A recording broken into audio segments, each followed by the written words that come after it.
It's more important than ever right now as we work our way through recovery following the flooding in our area that we have transparency in local government, what's being done, what's the status, and how are our voices being heard. Now we turn to Bernadette Lee, who continues the tradition of transparency with Lafayette Live. So joining us this morning is Lafayette City-Parish Council person Nanette Cook, who is joining us on the line this morning. And good morning. Thanks for being here with us. Good morning. Thanks for inviting me. Well, we want to talk with you a couple of obviously very important issues to many folks. Let's talk about mosquitoes. Everybody's been kind of worried.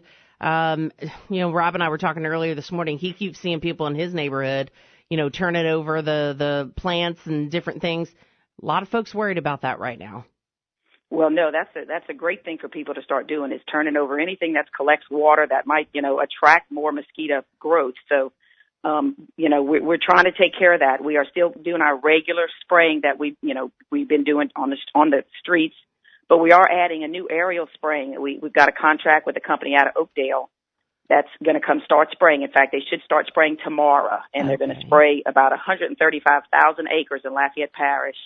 To the tune of about $250,000, but hopefully a little reimbursement from FEMA will help us cover this. But we are, we're going to start the aerial attack, as we say, and hopefully we can, maybe put a stop to at least a little bit more growth, based on all this water sitting in pots and everything. Yeah. And that's what's so tough about this whole FEMA thing, because it's like a 75% deal usually. Right. 75-25, maybe we can get 90-10, but that's what we're hoping for. Exactly. Yeah. Yeah. So I guess, but in the meantime, we have to come up with the money, right? Oh yeah. Oh no, we're taking care of it. It's going to happen. We have to do it. I mean, with the Zika scare and all the standing water, it's something that the city is definitely committed to doing. So, it's in place, and like I said, hopefully we'll begin tomorrow with the spraying. So, and like I said, the land spraying still continues. And if you're concerned about your area and when it was sprayed, you can go to the LCG website, just click on mosquito control, and basically put your address in, and it'll tell you when the spraying happened and when it will be happening. So you can kind of get an idea of what's going to be happening directly, in your area as well. So. Yeah, I like that so much, too, because it's the idea that then people will know also, hey, don't necessarily go outside at this particular time. Let it do its thing. Let that pass through. But then hey, my area has been saturated, so let me do my part. Like we were saying, turn over anything that is holding water, even kids' toys. We kind of forget about that, Exactly. There's all little spaces where the water collects that, unless you really look and check it out real well, you might not even realize it was in there, So what has this experience been like for you? I mean, you're still relatively brand new in your council position, and then, here comes this nightmare, if you will.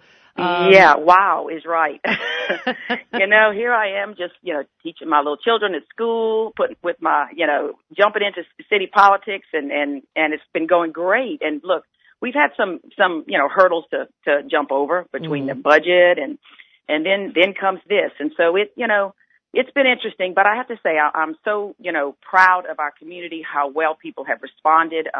Right after the storm, basically I was at the Hyman Center for about 3 or 4 days, and the people dropping off, donations and people there to help were really, it was amazing. Everybody stepped up. So I'm proud to be part of this community. In times like this especially, so. Well, and, a lot of people have been questioning the money because we were talking about the cost for the mosquitoes. And then DHH came and they did the tetanus shots. And right.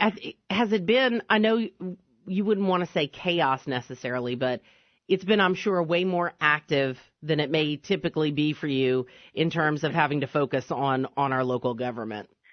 Definitely. And I think everybody, in, the council office and the whole administration is aware that it needs to be this way right now. I mean, we are still focusing on the things that need to be focused on, like the budget and like the day-to-day, everything all the things that are going on in the city. But this definitely, takes the forefront right now because people are hurting and people, we need to take care of the people that need our help as far as all the things you mentioned, the mosquito, the debris collection, all those things that need to be happening right now. That's kind of in the forefront. And so we're trying to take care of that first, so that we can somehow maybe get back to some sense of normalcy. Who knows, Oh, yeah. Whatever that is, huh? What is normal? I know, especially in local government, because sometimes it can be just kind of low key. Other times it gets kind of strange, And I think, and, that's life.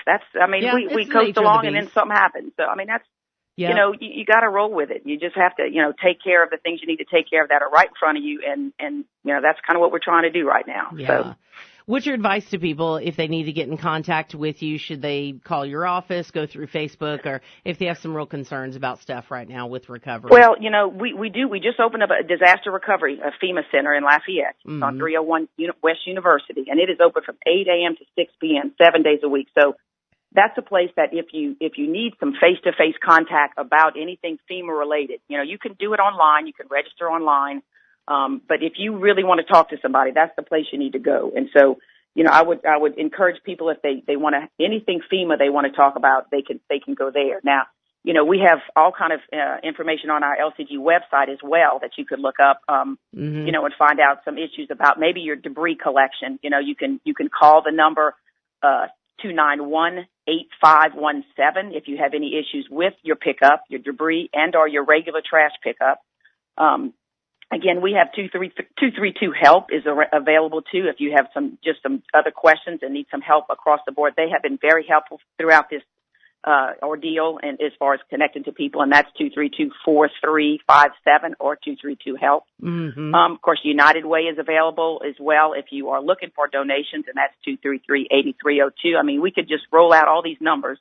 But if you have any particular concern citywide, you can call, the council office at 291-8807, which is my council number, and just basically, let me know what's going on, what you need. We're constantly working with people right now in terms of all the debris pickup.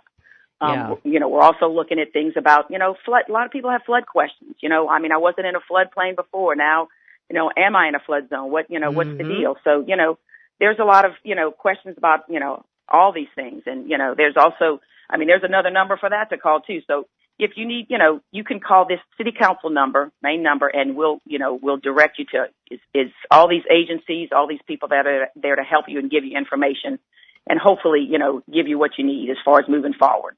Absolutely. Lafayette City-Parish Councilwoman from District 7, Nanette Cook, has been joining us talking mosquitoes and recovery. Thanks so much for your time this morning, and I know you have to flip-flop now and do your other job. Got to put my whistle on, yeah. Yeah, that's right. It's time to go, but thank you so much. I appreciate you inviting me to speak, and y'all have a great day. We will. Thank you. You too,